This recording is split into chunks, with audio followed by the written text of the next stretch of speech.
We've been told that breakfast is the most important meal of the day. I've put together this recipe using dehydrated egg crystals and pre-cooked bacon to make what I think is the quintessential campsite morning breakfast. Join me as I make my bacon scramble in this week's episode of Making a Mess with the Yankee Camper.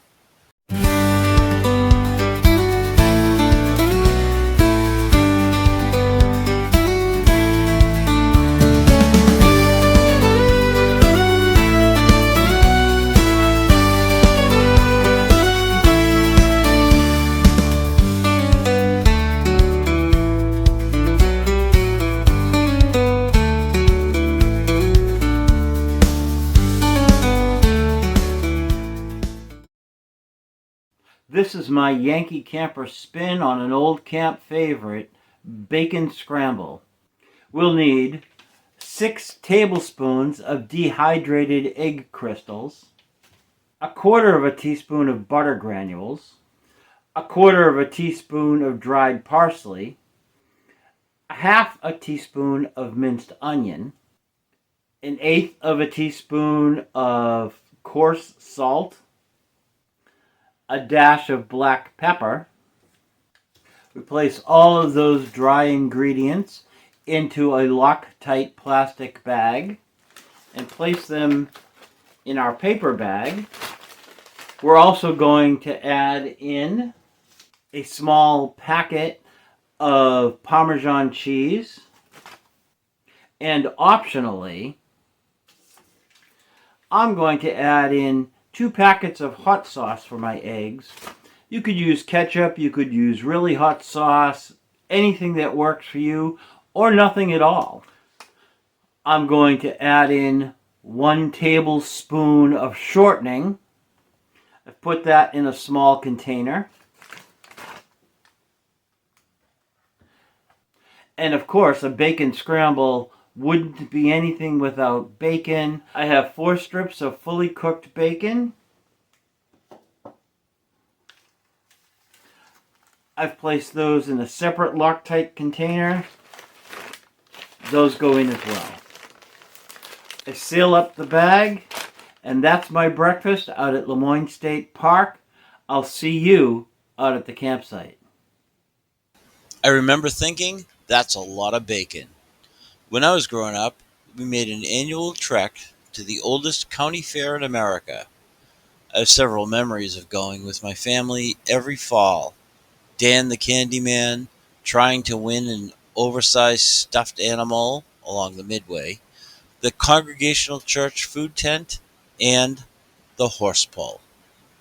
One of the most vivid, however, was the giant pig that was tucked in a corner in one of the exhibit halls as part of a farm history display. I tried to find a picture of that hog, but no dice. If you've got a photo, let me know in the comments. I'd love to see it. That was some pig. It's cattle, however, not swine, where the Topsfield Fair in Massachusetts traces its origins. Created in 1818 by the Essex County Agricultural Society, the fair was an opportunity for local farmers to learn more about new developments in growing, as well as have a friendly competition with oxen pulls and plowing challenges. Throughout most of the 19th century, it took place in different locations around Essex County, expanding to multiple days in 1893.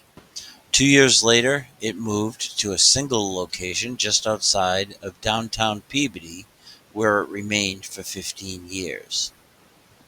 In 1910, the fair took permanent residence on land that had been bequeathed to the Essex Agricultural Society by Dr. John Treadwell, a Salem physician, and has continued to develop this location by building permanent barns and other structures throughout the last 100 plus years. It also continues to hold numerous competitions, including livestock pulls, flower displays, best in show for rabbits and cavies, pigs, sheep, poultry, and impressive vegetable growing, including the giant pumpkin competition, where the record is 2,480 pounds in 2022.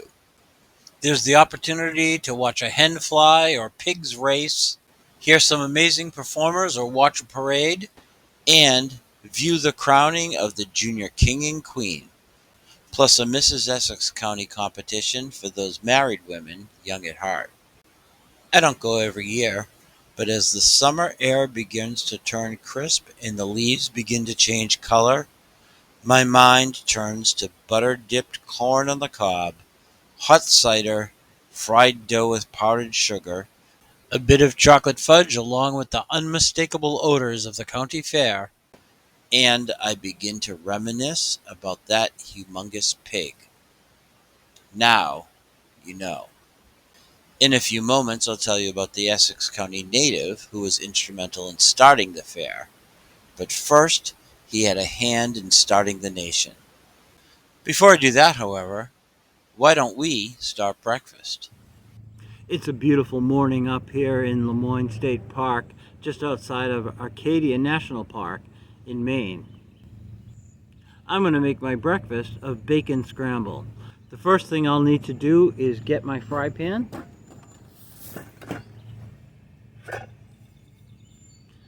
my dish. I'll also need my measuring cup,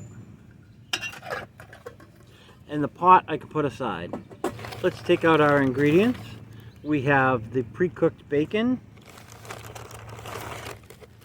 the egg mixture, our shortening, grated Parmesan cheese, and 2 packets of mild hot sauce. Let's start with mixing up the egg mixture. We'll measure out 2/3 of a cup of water.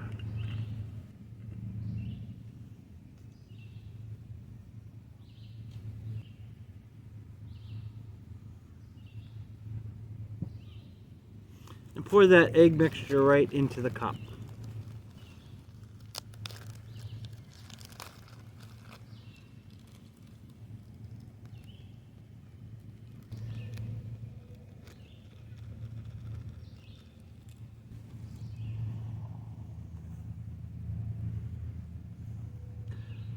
Scramble that egg mixture up.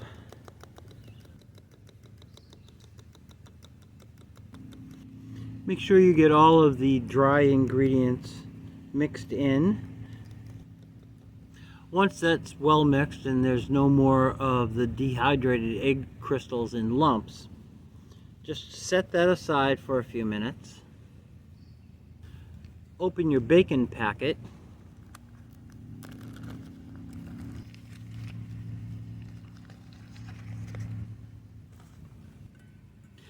And break those pieces of bacon into small bits.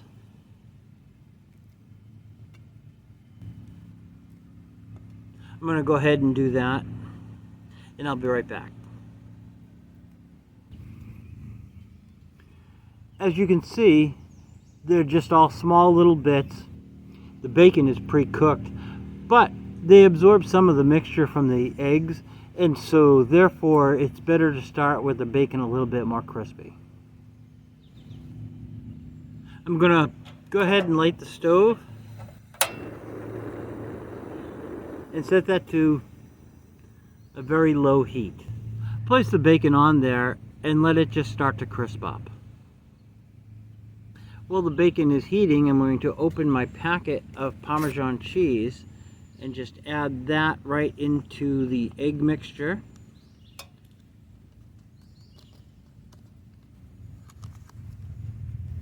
And give that a mix around as well.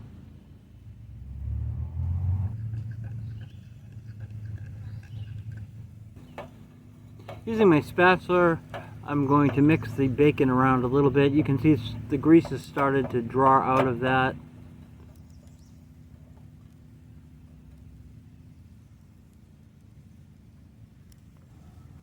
We'll let those bacon bits continue to crisp up.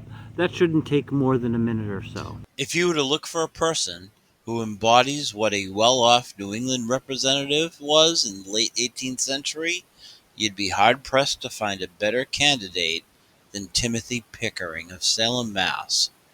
Born in 1745 of Yankee Puritan stock, He graduated from Harvard University in 1763 and was admitted to the bar 5 years later. It was Captain Pickering that led the Salem militiamen to escort the soldiers, under the command of British Lieutenant Colonel Alexander Leslie, back to their ship in February of 1775, an event that has come to be known as Leslie's Retreat. I talk about the historic achievement in the Hasty Pudding Making a Mess episode. I'll put a link at the end.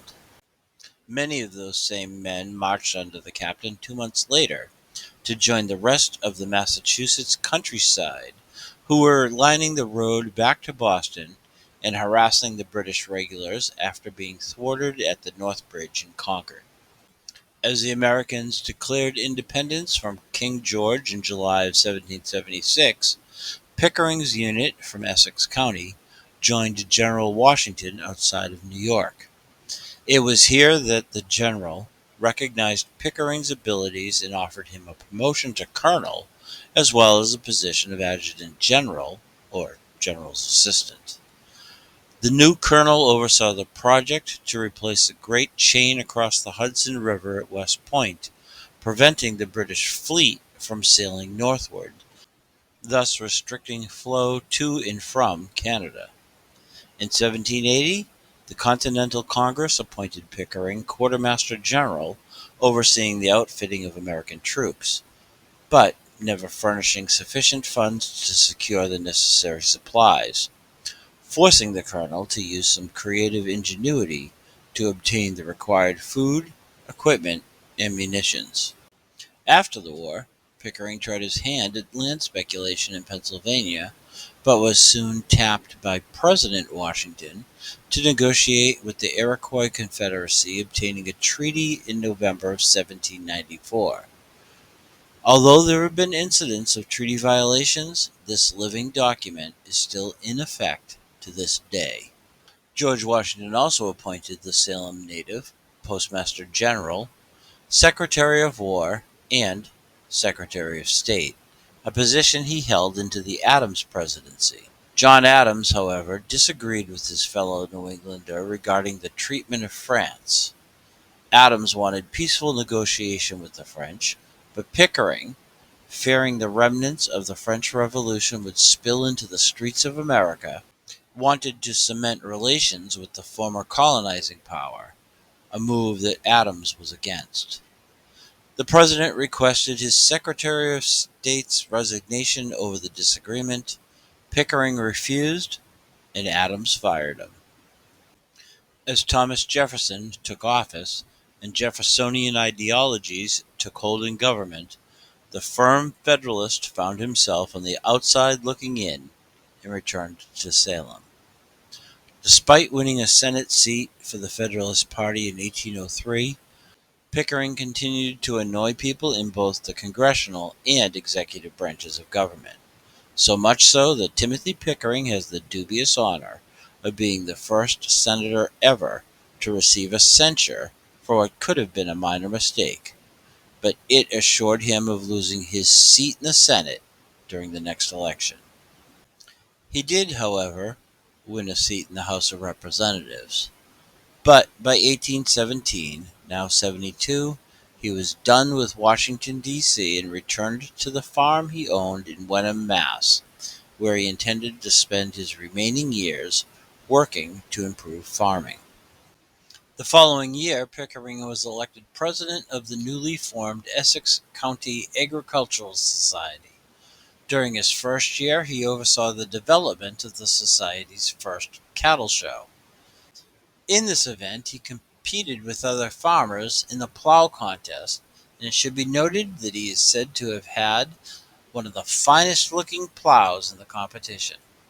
Timothy Pickering only lived another 10 years, being buried in his beloved home of Salem, but the event he launched in 1818 grew into the 10-day annual affair known as the Topsfield Fair.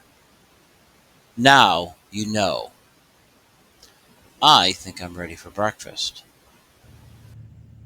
The bacon has rendered some grease out of it, but I'm going to add a little bit of the shortening to the pan just to make sure that the eggs don't stick. I'm going to start with about half of the shortening that I have. Just put that right into the pan as well.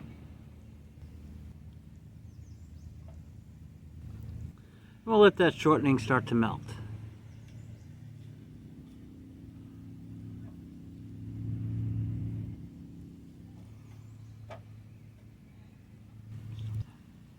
The bacon is crisped up nicely. Give one final whisk to the scrambled egg mixture.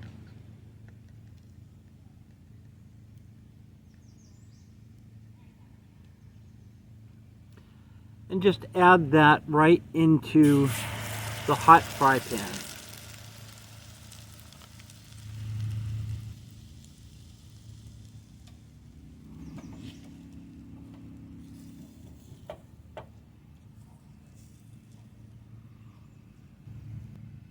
There's no need to turn up the heat.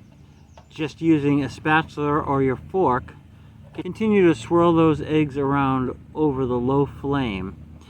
And it won't take long before you'll see small peaks or curds begin to form in the scrambled eggs. Patience is a key when cooking dehydrated or even regular scrambled eggs. You don't want them to scorch on the bottom. And so it's just a matter of continually mixing them around. As they heat through, the water in the mixture will start to evaporate and the scrambled eggs will form.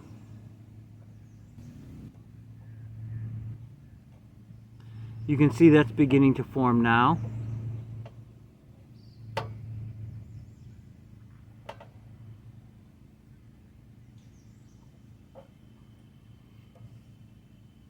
Again, I stress the low heat because you've added the cheese to that.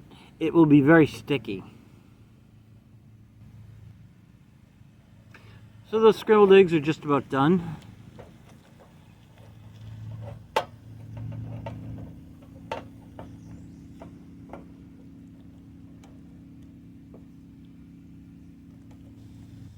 I think one more flip will do it.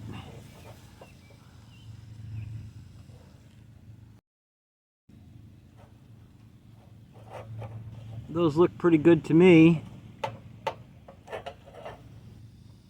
And turn off the stove. Take my plate.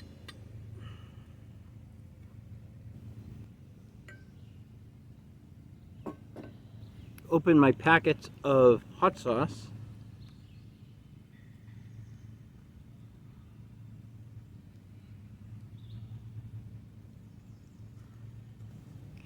And there you have a traditional campsite breakfast, bacon scramble with a little bit of hot sauce. I'm going to eat my breakfast and then I'll clean up my mess. If you've enjoyed this video, give it a thumbs up. Also, consider subscribing. I put out a video like this every week. If you have any thoughts or comments, leave them in the comment section below. I try to answer every single question. Get outdoors, and thank you for watching.